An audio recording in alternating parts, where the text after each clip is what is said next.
If you thought politics couldn't get any messier, buckle up, because what happened on live TV last night might just top everything. Karoline Leavitt, the fiery political figure who's made a career out of defending the indefensible, just went off the rails after Jimmy Kimmel did what he does best: expose hypocrisy with a smile and a punchline. The moment started innocently enough. Kimmel's team played a clip that has been circulating online for days, a clip of Karoline gushing over her new right-hand man, none other than Donald Trump himself, who now works as her senior communications advisor. Yup, you heard that right. The tables have officially turned. The once boss is now the spokesperson, and the former press secretary, she's sitting at the head of the table. And it turns out she's not handling the spotlight too well. Kimmel set it up with surgical precision, that smirk, that tone that says, "I'm about to ruin your evening." Then he hit play. On screen, Karoline could be seen on Air Force One 2.0, the newly rebranded Freedom Flyer, her campaign jet, talking about Trump like she was describing the world's most inspirational self-help coach. "Donald has been amazing," she said. "It's that voice, it's that mind, it's that hair. The way it moves, it's like a patriotic flag in the wind. Is he in the room? He's in the room. He's a legend." The audience erupted. The clip rolled unedited. No music, no flashy graphics, just Karoline, front and center, admiring Trump's mind and hair like it was performance art. Kimmel let the silence hang. Then he leaned in and asked the one question that turned the internet upside down. Does her campaign have HR? Boom! The room exploded. No follow-up joke needed. The line said it all. Funny because it's true. Brutal because it's obvious. Kimmel barely cracked a smile as the audience drowned in laughter. He just let it breathe, because when reality writes the joke for you, all you have to do is press play. By morning, #Does her campaign have HR was trending on every platform. Even people who normally ignore politics couldn't resist sharing it. And Karoline? Well, she didn't take it well. Within hours, she fired back on her social media feed with an all-caps post that could only have been written through gritted teeth. With all due respect to Jimmy Kimmel, he has no idea what he's talking about. The decision to fire Jimmy Kimmel and cancel his show came from network executives, not from my campaign. No pressure was ever applied from me or Donald Trump. Except there's one small problem. Jimmy Kimmel was never fired. His show wasn't canceled. It was just a joke. But Karoline wasn't laughing. She took the bit personally, and that made the story even bigger. Kimmel's writers didn't even need to respond. The internet did it for them. Clips of Karoline's meltdown flooded TikTok, and someone even remixed her rant into a techno beat titled HR in the Room.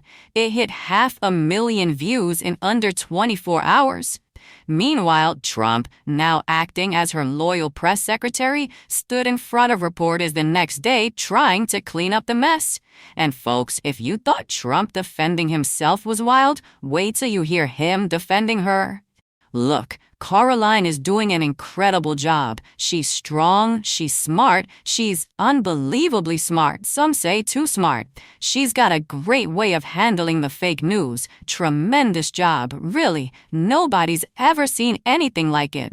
The reporters looked stunned. The lines sounded familiar, like echoes from another era. Kimmel's team didn't even need to write new material. The cycle was repeating itself, only this time with a twist. Later that evening, Kimmel doubled down. "It's like Freaky Friday," he said, except instead of switching bodies, they switched egos. The audience roared. And honestly, he wasn't wrong. Karoline, once the fiery spokesperson mocking fake news media, was now the one scrambling to defend herself.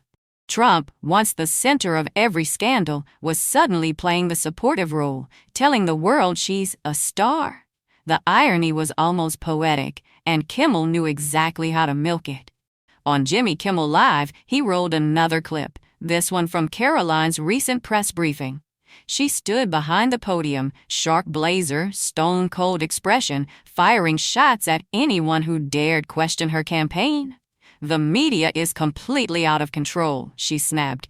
"They're inventing stories about HR, harassment, and jokes that don't exist. The only thing we're guilty of is fighting for the American people." Kimmel paused, then grinned. "Ah, yes, the old 'we're guilty only of fighting for America' defense. Works great for campaign slogans, not so much for workplace ethics training." The crowd howled.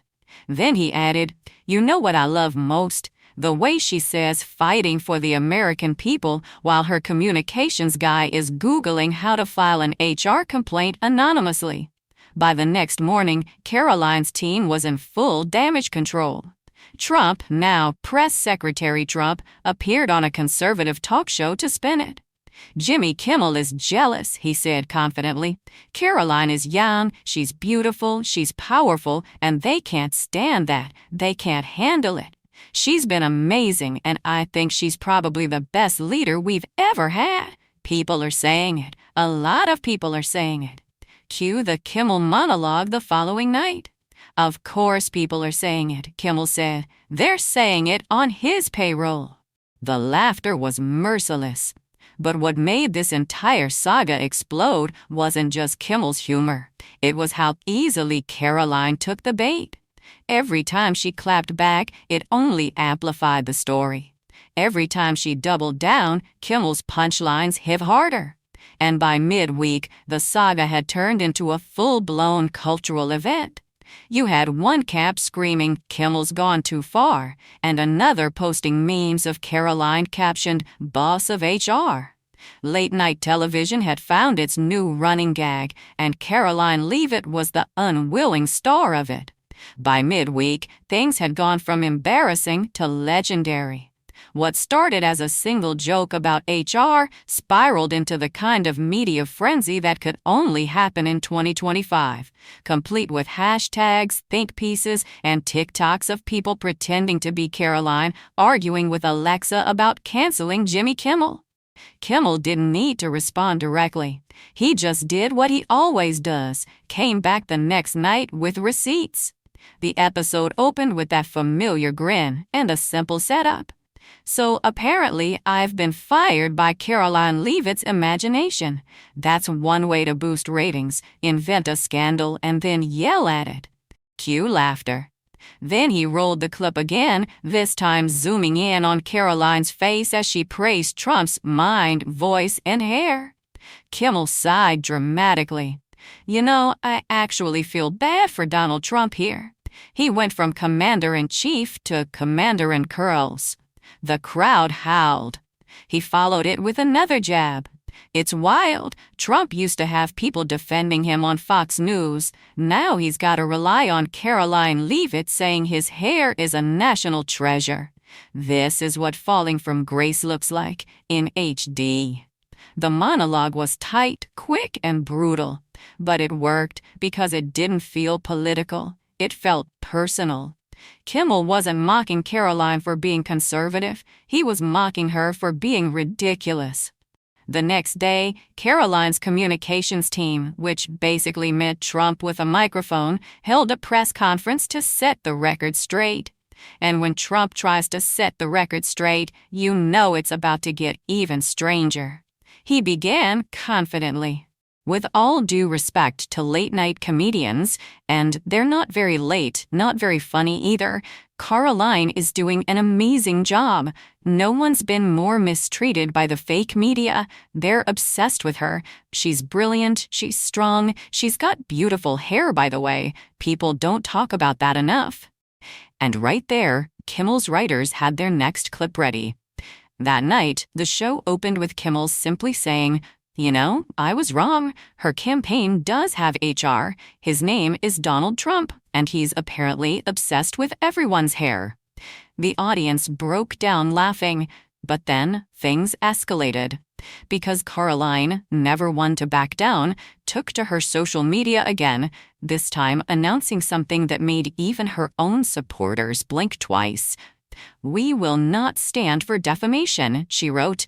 I am filing a $15 billion lawsuit against Jimmy Kimmel and ABC for spreading lies, editing clips, and mocking our great movement. Yes, 15 billion. That's with a B. Kimmel couldn't resist. 15 billion, he laughed. That's not a lawsuit, that's a national budget. The crowd roared. If she wins, maybe she can finally afford to hire a real HR department. Then he added, you know, I thought Trump was the king of made-up numbers, but now I see he's just training his apprentice. Meanwhile, Trump, ever the loyal mouthpiece, doubled down. He appeared on every conservative outlet he could find, defending Karoline's lawsuit like it was a declaration of independence. We're talking about one of the worst smear campaigns in history, he said. Jimmy Kimmel should be ashamed. Nobody's been treated worse than Karoline, not even me, and that's saying something. That last part was classic Trump, somehow turning every sentence into a compliment about himself. Kimmel's team caught that immediately. So, just to recap, Kimmel said that night, Trump, the man who's been impeached twice, raided by the FBI, and banned from Twitter, thinks Karoline Leavitt has had it worse. Maybe she should write a memoir, The Art of the Wine. The crowd went wild. And yet, Karoline didn't quit. In fact, she seemed to thrive on the attention. She appeared at rallies with Trump, standing behind her, nodding proudly like a hype man at a rap concert. The fake news media can laugh all they want, she shouted to the crowd, but we're the ones fighting for truth. Trump chimed in from behind her. That's right, tremendous truth, the best truth you've ever seen. Kimmel's response? It's like watching a ventriloquist act, except both puppets think they're the star. Then came the kicker, the clip that truly broke the internet. During one of Karoline's campaign flights aboard the Freedom Flyer, a hot mic caught her making, let's say, less than professional remarks about Trump. He's great for morale, she whispered to a staffer, but sometimes I wish he'd just stop talking about himself for 5 minutes. It wasn't scandalous, but it was enough.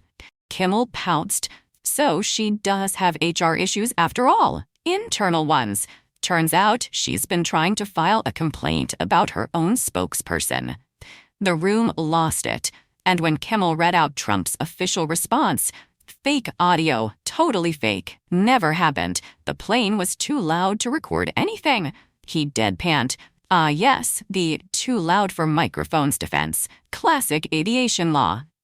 At this point, Karoline's team had reached Defense 1. They started attacking everyone, reporters, comedians, even random Twitter users who posted memes of the HR joke. Trump was quoted saying, "If they're making fun of Karoline, they're making fun of America." Kimmel raised an eyebrow on air. If that's true, he said, then America needs to talk to HR too. Behind the scenes, Karoline's staff reportedly begged her to stop responding, but she couldn't help herself. Every night, Kimmel mocked her. Every morning, she fired back. The internet dubbed it the Karoline-Kimmel War. And no matter who you rooted for, everyone agreed it was entertainment gold. Even some of her supporters admitted privately that the lawsuit was overkill. One staffer told a reporter anonymously, "Honestly, if she just laughed it off, the story would have died in a day. But now it's like watching a soap opera, and we're all stuck in it." Kimmel summarized it best. You know, this isn't even politics anymore. It's performance art, and Karoline Leavitt is starring The Apprentice Lawsuit Edition. By Friday, the narrative had shifted completely. Kimmel had gone from controversial comedian to truth-teller with a punchline. And Karoline? She was now a meme, a trending topic, and the subject of 1,000 late-night jokes. Her rage had turned her into what every political figure secretly fears, a punchline that people actually like better than the original story. By the weekend, the story had officially crossed over from politics into pop culture. Karoline's feud with Jimmy Kimmel wasn't just news anymore, it was entertainment. And when your PR disaster has a hashtag, a soundtrack remix, and a TikTok dance challenge named after it, you know it's officially out of control. The internet was calling it hashtag Karoline Goes Kimmel, and Karoline hated every second of it. Monday morning, a new week, a new opportunity to move on. But instead of cooling off, Karoline decided to go live. She streamed from her campaign headquarters, red dress, stern face, American flag behind her, and Trump hovering in the background like a bodyguard who had just discovered the camera. The title of the live stream? Setting the Record Straight, Jimmy Kimmel's Lies. And within seconds, it was obvious this was about to be another viral train wreck. I will not be mocked by Hollywood elites, Karoline declared. Jimmy Kimmel has taken my words out of context, spliced together fake videos, and turned my leadership into a joke. But I'm here to tell the truth. Trump jumped in enthusiastically. She's right, totally fake, never happened. The video was deep-faked. People tell me this all the time. The technology now, it's tremendous. Very dangerous. They can make anyone say anything. They even made me say I liked Diet Coke. Can you believe that? Kimmel's writers didn't even need to add a joke that night. They just played the live stream. Then Jimmy looked at the camera and said, "You know, I'd agree with her if she wasn't literally streaming this from her verified account." The laughter could have registered on a seismograph. But that wasn't even the moment that broke her. That came 20 minutes into the live stream, when Karoline tried to prove she wasn't obsessed with Trump's looks. She pulled out a binder labeled Campaign Accomplishments. Unfortunately, the first thing that fell out was a printed photo, a magazine cover mock-up with the headline, "The Hair That Built America." Kimmel froze the frame. "Ladies and gentlemen," he said, "we finally found the real state secret." The internet lit up again. Meme after meme after meme. One user captioned it, "She keeps the Declaration of Independence and Trump's hair in the same folder." By the next morning, even cable news anchors couldn't hold back their laughter while covering it. Behind the scenes, Trump was reportedly furious, not at Kimmel, but at Karoline for turning what was supposed to be a lighthearted week into a meme apocalypse. He told one aide, "We were supposed to talk about policy, and now everyone's talking about her binder. It's unbelievable. Tremendous disaster." The aide, according to leaks, tried not to laugh. But the real explosion came when Trump went off script during a press briefing. Trying to defend Karoline yet again, he accidentally made things worse, much worse. "You know, Karoline is so loyal," he said. "She's been with me since the beginning. She even wrote that HR memo we didn't file back in 2023. Great memo, beautiful memo." Cue reporters gasping. Wait, what HR memo? That one sentence set off another firestorm. Was there actually an HR complaint? Who was it about? Kimmel's show that night opened with a mock breaking news segment. Breaking. Karoline Leavitt admits to having HR files on Donald Trump, a twist no one saw coming in this year's weirdest political soap opera.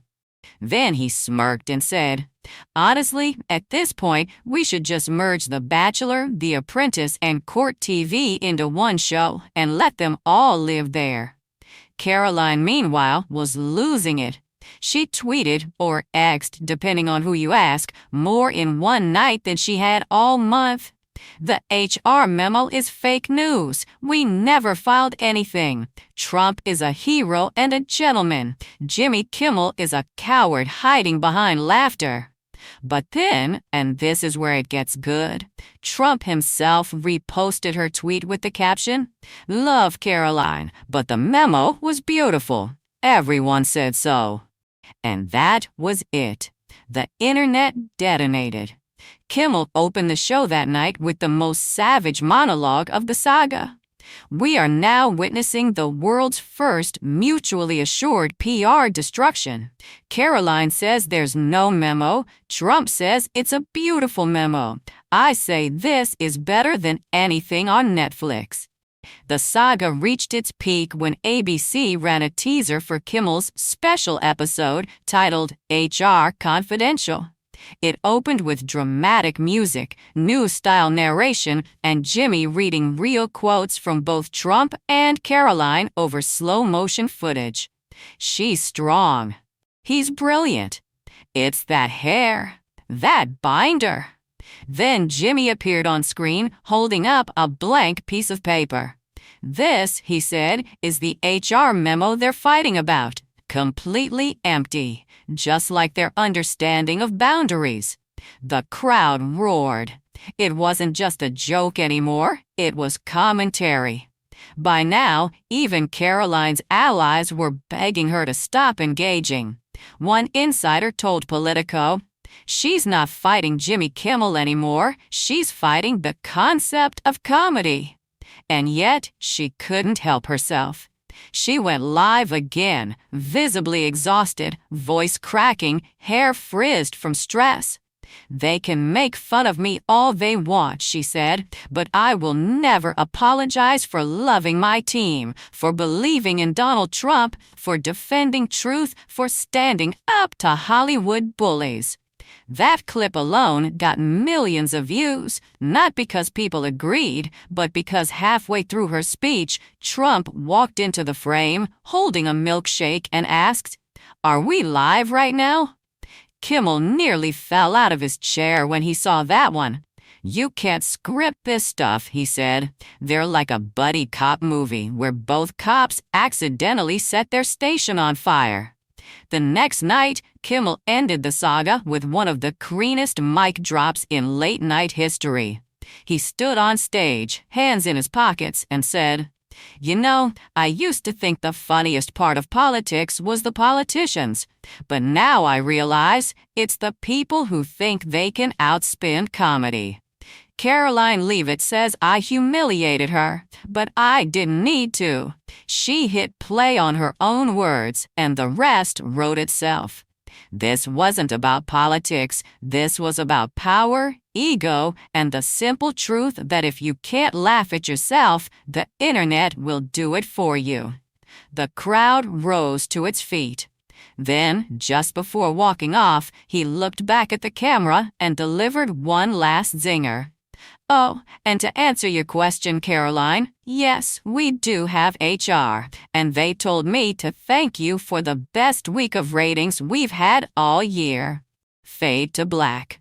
By morning, the feud was officially over. Karoline's team quietly dropped the lawsuit. Trump stopped holding pressers, and Kimmel's clip hit 10 million views in 2 days. The moral of the story? Never pick a fight with a comedian who has an editor, a studio audience, and your live stream bookmarked. Because once late night gets hold of your words, the only person who ends up going nuts is you.